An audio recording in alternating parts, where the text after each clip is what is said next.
So we have Sefer Dvarim, and we think about Sefer Dvarim split up into three different parts. The Vilna Gaon talks about how there are three different sections of Dvarim, and they're really widely thought to be Prakim 1 through 4, which is thought of as the introduction to the speech. So how did we get to where we are?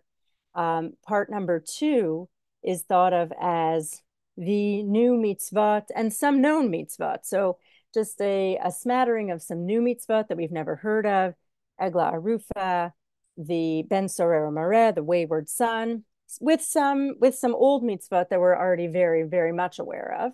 And that's really the bulk of the speech, spanning from Prakim 5, Perek Hey, through 27, Kav Zayin. The third part of the speech is the covenant.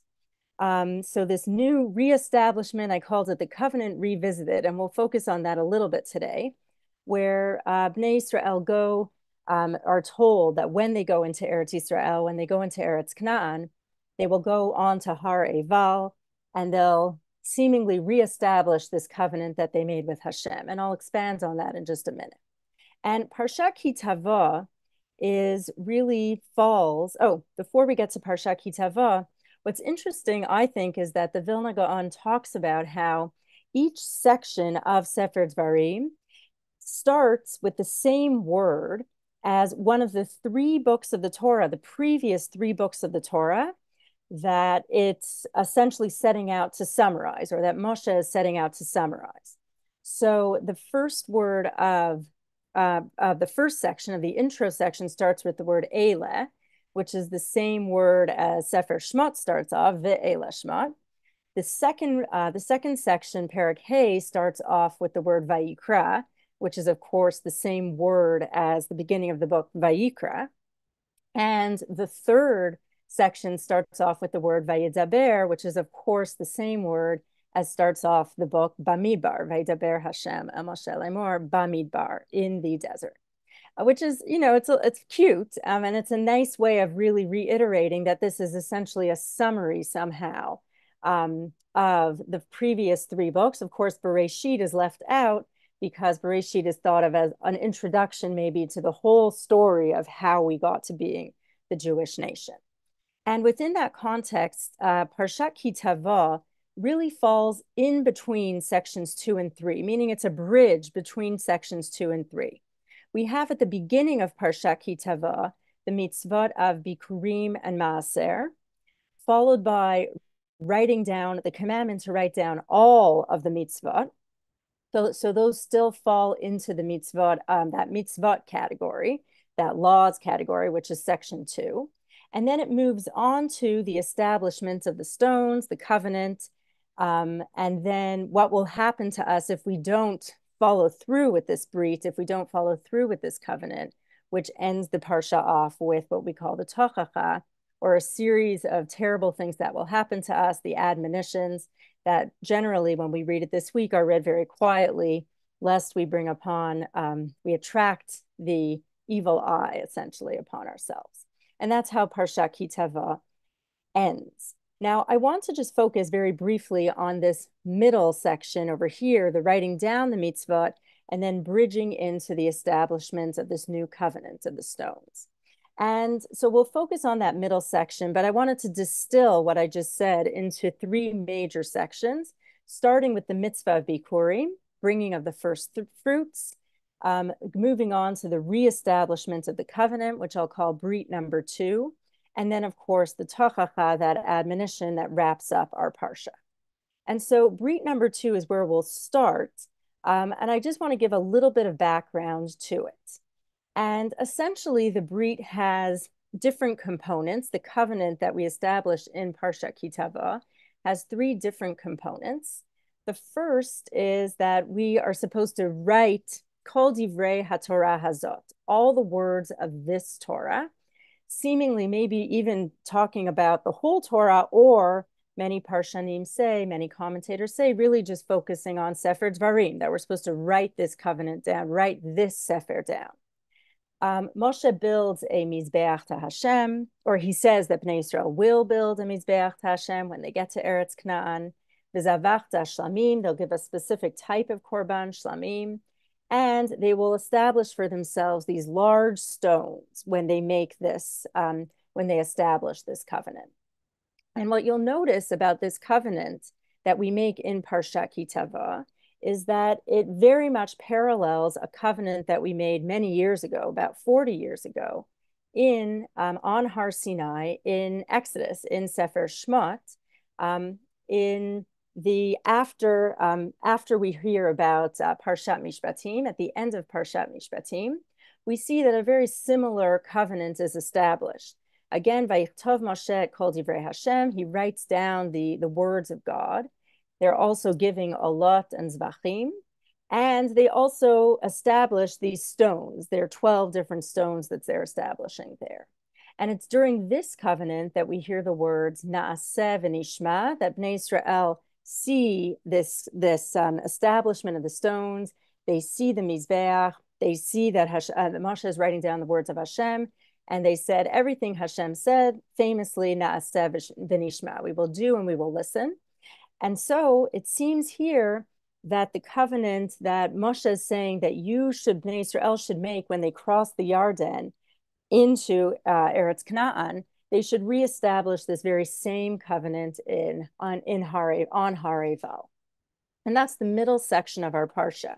And in many ways, this is a really beautiful idea, because essentially what Moshe is saying, perhaps, is that this is a establishment or maybe even a realization of the initial covenant of Brit Sinai, of the covenant of Sinai. Now Bnei Israel have realized or fulfilled this covenant. Hashem has brought them into Eretz Israel, and now they're able to reestablish and reaffirm their commitment to the Torah and to the mitzvot, which is really a beautiful thing, almost making our own Har Sinai, so to speak, once we fulfilled the promise of returning to our land. And so it makes sense, really, that this section, Brit number 2, I added or 3. We'll get to that in a second. Don't worry if you're confused. But it makes sense that this Brit number 2 is then followed by the Tochacha, followed by the admonition. Why? Because if we don't uphold our end of the deal by keeping to the mitzvot and by holding on to the values of the Torah that Hashem has established for us, then we are deserving of perhaps really terrible things to happen to us. And that's what the Torah is saying. If you don't uphold your end of the deal here, then I'm going to bring the Tochacha upon you. And the question, though, really becomes when we're talking about the Tochacha in Parshat Tavo. Really, this is, again, we have Brit number 2, and really this is Tochacha number 2. This is the second time we're really hearing anything about this Tochacha, anything about this admonition. We've already heard it at the end of Sefer Vayikra in Parshat Bechukotai. And there in Parshat Vayikra, it's mentioned for perhaps different reasons. But it is mentioned, it's really established in Sefer Vayikra. And it seems to be reiterated in some different ways here in Parshat Tavo. And so the question is, like anything we ask in Sefer Dvarim, why is it important to retell the Tochacha? And specifically, why is it important to retell it here, connected in some way to this specific second iteration of the Brit? And Rabbi Sachs says that there are, many people talk about this. What are the differences and what are the similarities between the two Tochachot, the one in Sefer Vayikra and the one in Sefer Dvarim? And Rabbi Sachs talks about how there are three differences between the Tochachot, and I'll outline some of them for us. The first is, of course, in our Parsha in Tavo, our version of the Tochacha is spoken by Moshe Rabbeinu. The Tochacha in Vayikra is spoken by Hashem, is said by Hashem, which makes sense because Dvarim is the speech by Moshe. Interestingly, in Dvarim, the Tochacha is first person singular. So it's Arur Ata Ba'ir. So you shall be cursed in your city. Arur Tan Acha Umish Arecha. Cursed be your basket and your kneading bowl. So that's all singular, just you as an individual. The tochacha in bechukotai is second person. Venatati panai bachem. I am going to set my face against you, you as the whole nation, which is a clear difference between the tochachot. The second difference is, the third difference, excuse me, is the most glaring difference really between the tochachot, is that our version of the tochacha ends with a punishment that we will return to Egypt. V'heshivcha Hashem Mitzrayim ba'aniyot baderech asher amarti lecha lo tosif ot lirota. And Hashem is going to send us back to Egypt on ships. The translation here says galleys. By a route I told you you should not see again. And the Tochacha and Vayikra ends with consolation. V'zacharti lahem brit rishonim asher hotzeti otam me'eretz Mitzrayim le'enei hagoyim liyot lahem le'elohim ani Hashem. That Hashem will remember the covenant, and I remember you who I took out of Egypt. And essentially, a little bit later on, he says he'll return Bnei Israel to their land. And the Ramban actually comments and says, well, the difference between these two tochachot is that the one in Vayikra is actually talking about the Korban, the destruction of the first temple of Bayit Rishon. And the tochacha in Ki Tavo in our parsha is talking about the Korban, the destruction of Bayit Sheni. And all the horrible things that are mentioned that will happen to us in Bechukotai happened during that first destruction of the temple, and all the terrible things that mentioned in Dvarim and Ki Tavo happened in the second temple. And why the difference in ending? Well, the Ramban says that's very easy. We actually return to the land after Bayit Rishon, but we're still waiting to return to the land after Bayit Sheni. And so, of course, the second tochacha can't actually end with anything positive, because we're still awaiting that level, that positivity to come. We're still waiting for Hakamad Bayit Shlishi, which is an interesting take maybe on the tochachot. But what's, I think, most interesting about our specific tochacha is the way that it ends very specifically with Hashem returning us specifically to Mitzrayim ba'aniyot, on these ships. If we think about the tochacha, in Ki Tavo and also in Bechukotai, the way that it's set up is that it starts with maybe some of the lighter things that will happen to us. Maybe we won't have a good crop year. Things won't be as good for us financially. And then it quickly devolves into horrible things happen to us. Our enemies are going to come in and kill us. Things are going to become so dire and horrible that we will, God forbid, be driven to eating children. Those kinds of horrible things. And it escalates and escalates and escalates. And in the Tochacha and Ki Tavo, this pinnacle or this peak of the most horrible thing that can happen is V'heshivcha Hashem Mitzrayim ba'aniyah, that we're going to return to Mitzrayim on ships, which is very curious. Why is that really the way to end the crescendo? Why is that the worst possible thing that can happen to us, according to the Tochacha in Parshat Ki Tavo? And I think in order to understand what's happening here and how the Tochacha is being used specifically in Ki Tavo, we have to understand the framing of Sefer Dvarim a little bit better. And I would like to turn to a book that was recently translated from Hebrew into English by a very famous philosopher now, a Torah scholar named Rebecca Goodman, who is, I think he was named in 2019 one of the most influential thinkers in Israel. And his book was recently this year translated into English, which is called The Last Words of Moses. And Rebecca Goodman explains that the Tochacha, while it ends with V'heshivcha Hashem Mitzrayim ba'aniyot, really the theme of the Tochacha is the punishment of Egypt. And if you look through these psukim in our Tochacha, you'll notice that there are really, really salient themes that come to light about Mitzrayim. Yadbek Hashem bechad hadever, Hashem is going to make pestilence cling to you. V'hayita mimashesh b'tzaharayim kahasher yimashesh iver ba'afela. You're going to grope around like a blind groping in the darkness.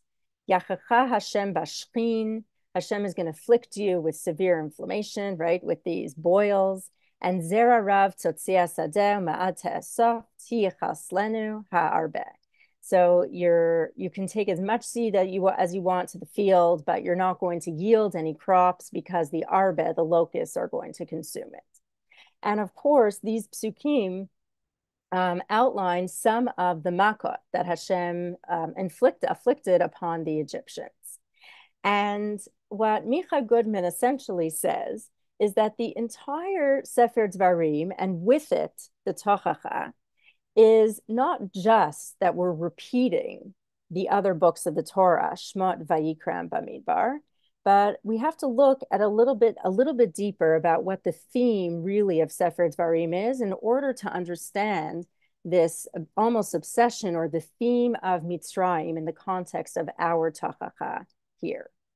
And what Micha Goodman says is that Bnei Yisrael, we must remember, are on the brink of entering into Eretz Yisrael. Here they are in Arvat Moav, around here.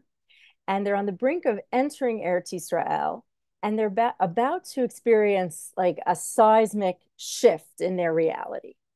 They are going from being a nomadic people, a people who are entirely reliant on Hashem, recently or historically recently released slaves, and they're going to become a people who are the superpower, the power of this piece of land. And they're going to go from this virtual anonymity, this very small nation, people sort of start to hear about them as they're winning some of these wars around here, to a nation that's just going to be powerful in their own land.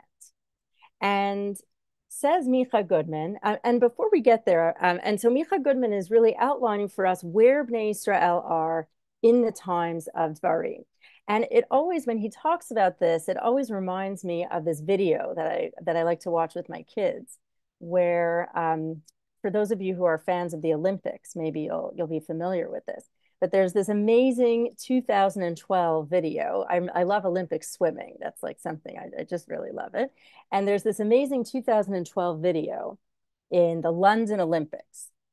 And it's the women's 800-meter race, which back then, now there's the 1,500-meter race, but it used to be the longest race for female swimmers, the women's 1,800 freestyle race. And in that race is 15-year-old Katie Ledecky, who most people know now is one of the greatest female swimmers, certainly, in the world. And she's a little pitzela, right? She's 15 years old. And she goes out really quickly and she's swimming. And the commentators are commenting, oh, she went out too fast. Like, who is this kid? What is she doing? On. And it's a long race. It's like an 8 or 9 minute race. And she's going and going. And toward the end, she's like a body and a half length ahead of the silver medal. And it becomes obvious in the last 100 or so meters that she is going to take the gold medal. And you're watching this video and you're thinking to yourself, like, this is crazy.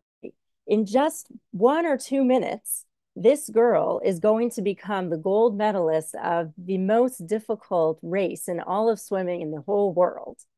But she's not quite there yet. And the commentator kind of realizes, it dawns on her what's going on. And she makes this comment, this young girl is going to become very famous very quickly.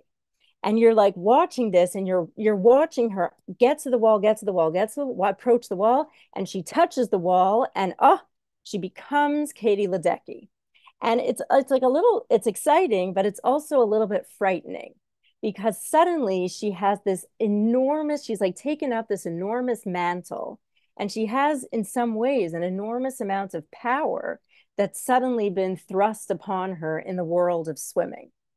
And that really is what's happening to Bnei Yisrael at this time.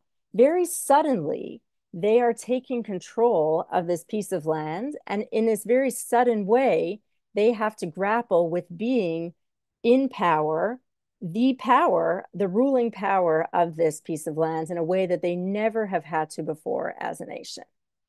And what Micha Goodman says is that Sefer Dvarim is really about that sudden coming into fame and sudden coming into power, and how Bnei Israel are going to grapple with that power.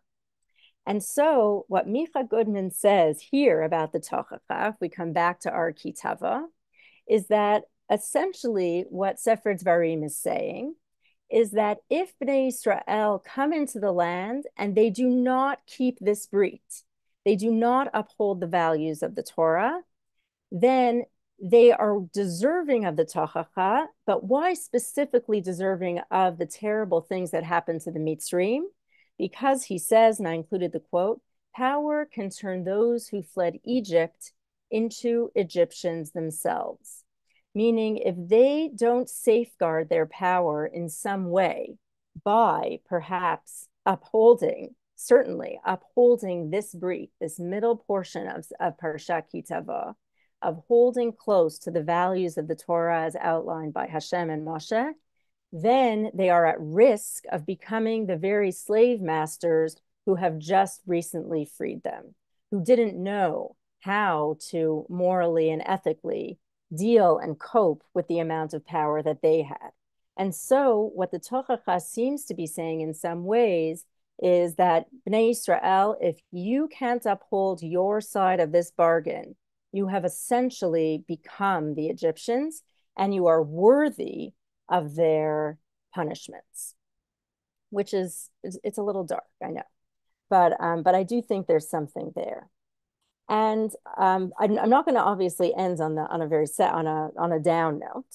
I want to continue and explore how Bikurim fits into this whole picture of the Parsha. But I think we now understand a little bit more of the strength of this link between the Tochacha and the Brit. And so to understand the role of Bikurim, I want to delve a little bit more into what Micha Goodman says about power. And I want to bring an example that he brings in his book, which I think is interesting and salient and will help us understand the role of Bikurim for ourselves here. And Micha Goodman talks about, I included the text in your slides, but I won't read it. I'll tell you the story because I think it's more interesting if we talk about it like this in an animated way. But what Micha Goodman says is for us to imagine that there are two people stranded on a desert island. One is a philosopher, so he has an A+ because he's very smart. And one has a black belt in karate. This is the best I could do, honestly. I'm like terrible at these drawings, but you're all with me, right? Because it's kind of funny. And you have the philosopher and you have the black belt in karate. And the black belt guy has the key to these storehouses over here, which have lots of food. And so he goes and he's getting the food and he's not sharing with anybody. And after they get off this island, somebody says to the philosopher, well, why didn't you just beat him up and take the keys? And the philosopher says, it's because I'm moral. I would never do that to him. I'm not going to steal from him. And obviously, you're thinking to yourself, well, you're not moral. You just don't have any power, right? It's not possible for you to beat him up. He has a black belt in karate. You're a nothing with a good brain. Like, congratulations, right? So no one's going to believe that. However, the question then becomes, what happens if the keys rested with the philosopher? He was the one who had access to the storehouses, and the black belt in karate did not steal the keys from the philosopher. And if you say to the black belt in karate, well, why didn't you take the keys from the philosopher? And the black belt in karate says, because I have some dignity and I have some morality and I'm not going to beat him up, that would give us pause. That is actually impressive. And so says Micha Goodman, a moral person is one who chooses to be weaker than he really is. Somebody who has power, who's maybe able to beat up on somebody else, who could succumb to the worst of his true strength and his true power, and withholds and decides not to. And that is truly a sign of morality. And so I wanted to just bring in a couple quotes from that same page, that same passage. He says, power can be the enemy of morality. And the question is it possible, psychologically speaking, to be both powerful and ethical at the same time? The challenge then for us is to give rules enough power to transform the world for better without being transformed for the worse. And so, says Micha Goodman, this really is what Sefer Dvarim is trying to do. It is trying to confront the power trap that we find ourselves very quickly, in a Katie Ledecky-ish way, maybe, in. That Bnei Israel are now in this trap of power. Are we going to choose to be weaker than we really are, or give power to specific rules that will allow us to transform the world for better without being transformed for the worse? And that, I believe, is where Bikurim comes in here. Bikurim, in essence, is when we bring these, the first of our fruits to the Kohen.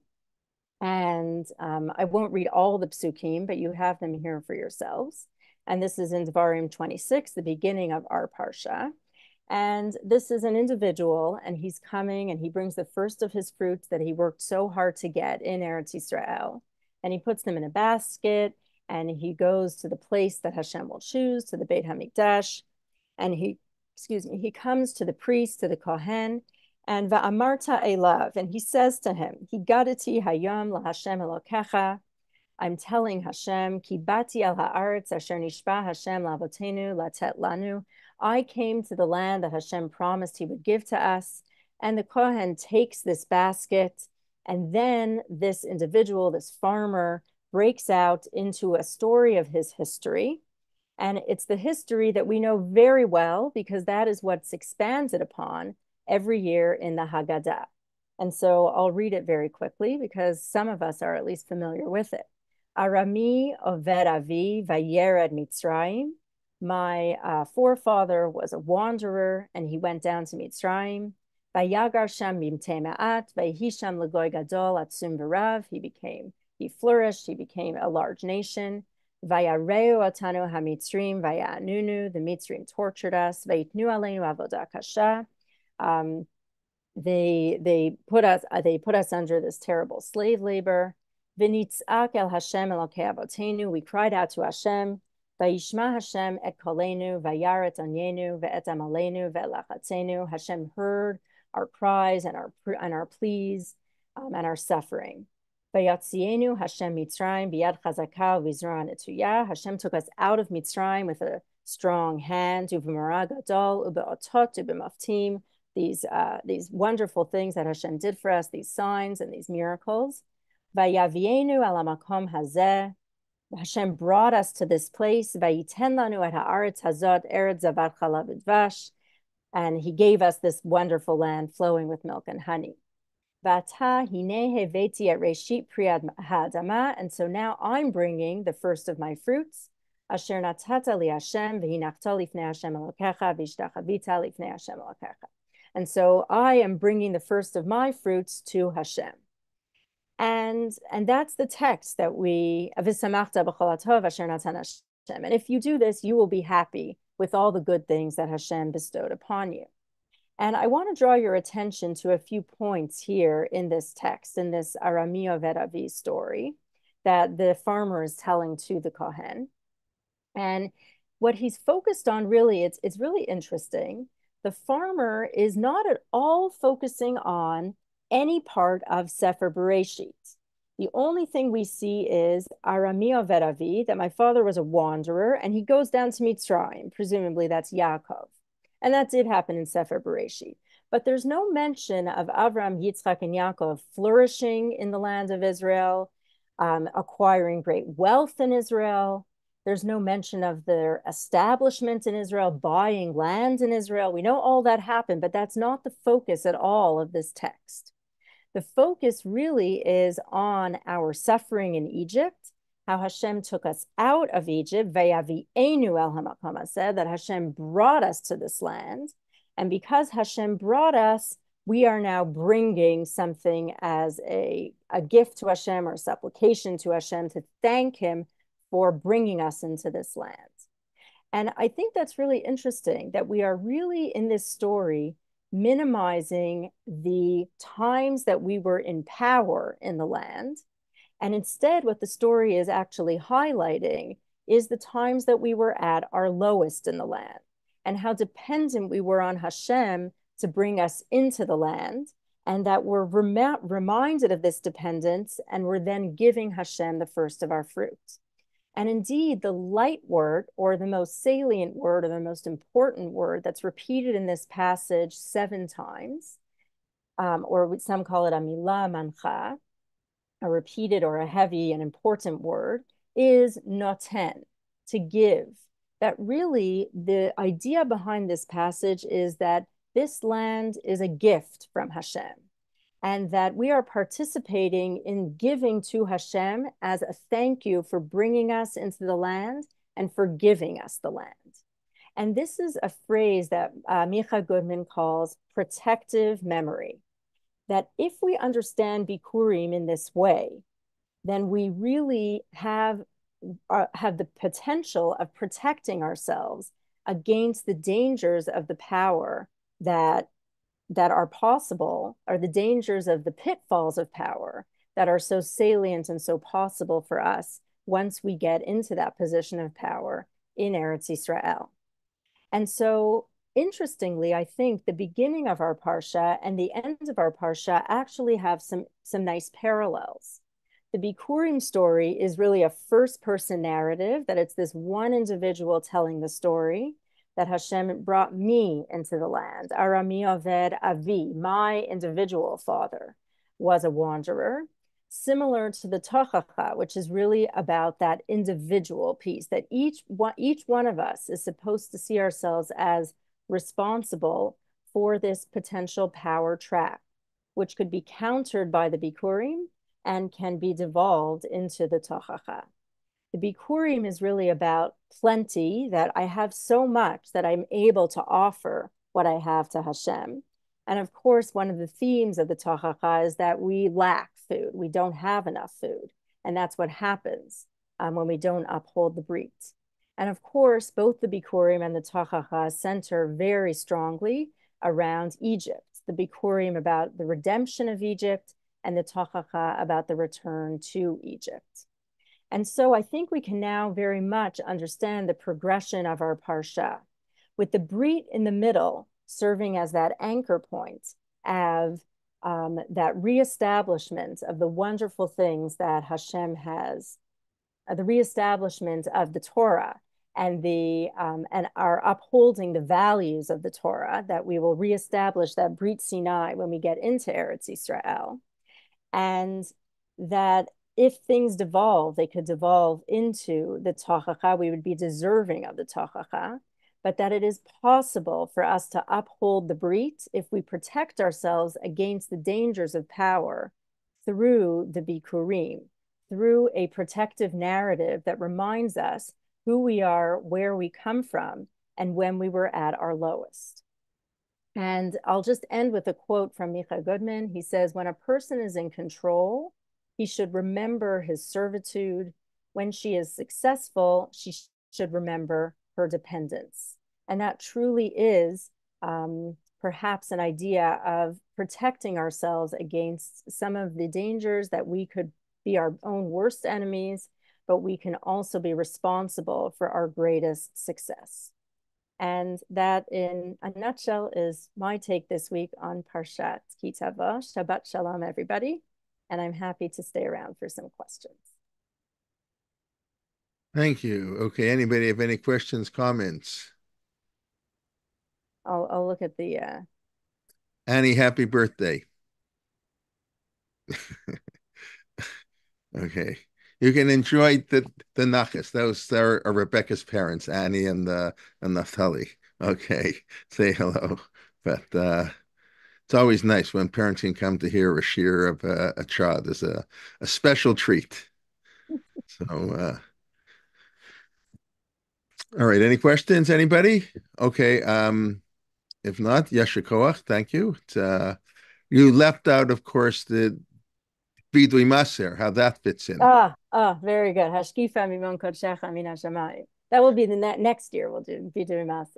Because that's the only like positive hashkif in the Torah, is Yeah, yeah, exactly, yes, exactly. okay. Just I have a question.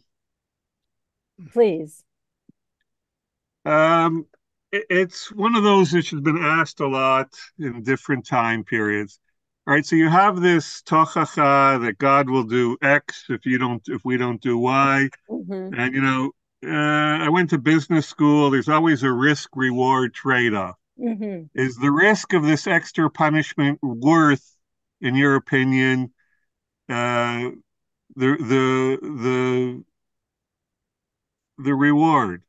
I mean, there's a lot of risk going on. And then, Mm-hmm. of course, the other part of it is more and more, the older I get, I resent being punished for something that somebody did 100 years ago or 50 years ago.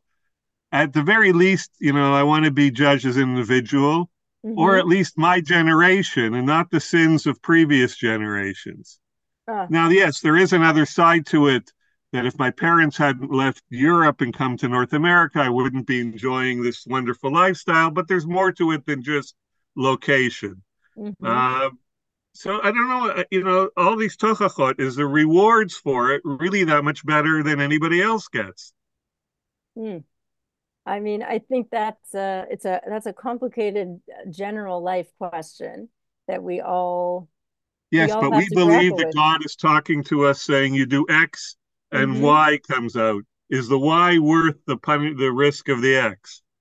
I mean, I think the Torah, and I mean, I believe yes. But I don't know 100% that you would in the arc of history, is that a reward that you personally will see? That's a question, meaning that XY formula is not necessarily a personal formula, But but they're which is but they're frustrating. also but they're also talking about different things. Mm-hmm. If I The punishment is material, Mm-hmm. your crops, your slavery, your body, and the reward seems to be spiritual. Not that I'm getting 20 times more crops than the guy in the country over. I'm going to be Mm-hmm. depressed, but lots of people are depressed. So they're not equivalent things, which also bothers me. So I'm going to Say be that happy again. that I don't have a lot of crops Mm-hmm. because I think God is smiling on me, but I'm still hungry. Well, say that again. I didn't quite understand that line That of all thinking. right, it might just be, it's often said it's your attitude that changes, not the material stuff. Mm-hmm. So, but yeah, so I can say, thank God I get something out of the Mm-hmm. crops, but I'm still hungry if they're not adequate. The fact that I think God is smiling on me doesn't help my empty stomach. Right. I mean, in Sefer Dvarim, the reward would be, even though this is not always reality, but the reward would be plentiful, that you would have crops, even though that's not always the case. But Sefer Dvarim is not saying that necessarily, meaning the punishment seems to be that you wouldn't have a lot of crops. Your attitude is could be anything toward that. But that doesn't seem to be what Sefer Dvarim is going to be. We all know is meaning we all know that life doesn't work like that. Sometimes you'll be a great person and you still won't have a lot of crops. But I'm not quite understanding maybe your question or the line of thinking. Well, it's just is this worth the risk reward trade off? In other words, you're stuck with a framework because it exists in the Torah. But Mm-hmm. you're a bright, educated woman. If you were starting from scratch Mm-hmm. and trying to do something, would it be Mm-hmm. this formula or would it be something else that seemed to be more? I understand that you're stuck with the framework, but that doesn't mean that I can't imagine a better framework. Mm, interesting.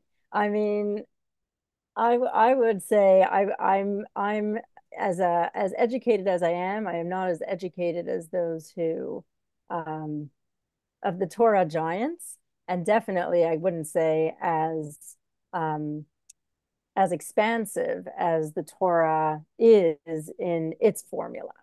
So I would never deign to come up with a different one. But if you have one, I'm open to hearing. I mean, Yossi, you're basically, if I may, you're basically discussing the whole problem of reward and punishment, Sadik Viralo. I mean, you're just Right, discussing right. it We're in dealing a with different way. tochachot, so of course, Yeah. and I'm also The dealing with Eov I history. understand. question. So it's an unanswerable question. I mean, it goes Right. back to Moshe Rabbeinu already asked God about that. The Gemara says, and of course, but the Torah's rewards generally are all material. That's what some of the medieval philosophers are bothered with. Why does the Torah always talk about rewards, more crops, and it never talks about spiritual rewards. Torah never talks about Olam Haba, never talks about Yom HaMashiach. It's always, there'll be peace, which is a great reward, of course, but there'll be good crops and your animals won't miscarry and you won't miscarry and etc. That's the way the Torah does it. You can put it in historical perspective, who was talking to, if you want to take sort of the Rambam's approach, but many people don't like. At the time, that's the only thing that people getting Torah could understand. Or I don't know, you have to give another approach. Why exactly the Torah does that? The Torah is concerned with here and there, but you're not really raising in Rebecca. I don't want to say anything you don't want to say. I'm just going to No, I agree totally. compliment. I think it is unanswerable, and yeah, you're raising the Eov question, like Rabbi Kalman said, a question that's age old, really, in the Torah. Practicality. So you had the 70, you mentioned the first tochacha, the second tochacha, the first temple, the second temple, but 70 years would have been, I wouldn't have waited 70 years. I probably would have lost faith. And Adarabba, 1700 years from the end of the Mishnaic period, I understand why people left. And I actually think they're doing the right decision. It's these dreamers who kept on, for various reasons. You're going to have an 1800 a year gap. Of course, people are going to leave, and the majority. Right. That's Right? why there are only Yeah. 14 million of us in the world. Right. Right. It's not all persecution. That's, Muslims and Christians were killing each other just as much as they were killing Jews. Of course, the Holocaust, but a lot of it is, of course, most Jews throughout history have assimilated, and that's with time true from the first exile. Most Jews who went to Babel in 586 never came back. They were lost to the Jewish people, and Right. you go to Spain, I don't know, two-thirds of people in Spain's great grandparents in the 15th century were Jews. Half of Spain was like that. That's the way it is. Rabbi Kelman, Yes. it's Debbie Sondheim. How are you? Baruch Hashem. Good. When my students always ask me this, I generally say that I'm not God's accountant. That we can't understand the way God does Of course, figures things out, and I can't even try to guess and try to do the din cheshbon of how if I would have thought things differently, because I don't have God's mind. I don't know how the world was created, just like the Eov answer. Were you there when I created the world? I couldn't even venture to ask that question because I can't equate myself and figure out, second guess that. That's why I wouldn't ask that. That's my answer. All right. Yeah, we're actually but following along with that, then I can't say anything is good or bad. If I can't label something as bad, I can't label something as good. I didn't get you smart can label it when I bad. see Yes, the you can good, label it and I bad. didn't get stupid when I see the bad. No, it's it. We're not saying it's not bad. When we say it's Sadik Virello, we're saying it is bad. We're not denying it is bad. I just can't ask why. Right. We can understand it, but yeah. It's not that we're saying it's good. I mean, that's whatever God does is for the good. That's not what we're saying here. We're saying it is bad, but we just don't understand it. All right. Anybody else has any other questions? We're not going to solve this philosophical. I mean, no, it's an important question. Of course, it's an important question, but it's impossible. So, Debbie, I can't resist saying, they say that we teachers, whatever, we're in sales, not management. So, that's great answer. okay. Yeah. Very good. I like that.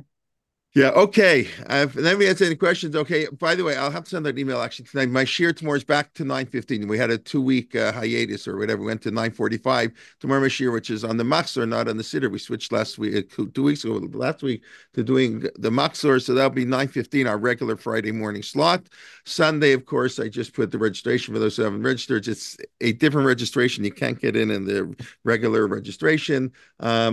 Mark Dratch, Rabbi Mark Dratch, Rabbi Ari Schwat, Leah Silver, Rabbi Liktav, Rev Stav, Racheli Taubes. We have a wonderful program Sunday morning, 9:15 to 1:30, 40 minutes each with one 15-minute break. So that's to prepare a little bit for Rosh Hashanah.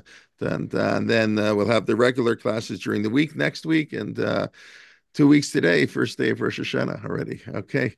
But and you cannot say that too already. What do you mean already? Rosh Hashanah is in October this year. It never gets later than this year. I'm thinking, oh, it's Rosh Hashanah already. Just wait in 3 years. Rosh Hashanah is on September 5th. Okay, I don't know. Whenever Rosh Hashanah is, we're never ready. It's like Shabbos, summer, winter, doesn't matter. Whenever Shabbos is, you're 10 minutes late to shul. It doesn't matter. 8:30 left benching or 4:30 left benching. Okay. Anyways, thank you, Rebecca. Always a pleasure. And any trips? Are you going to visit anytime soon?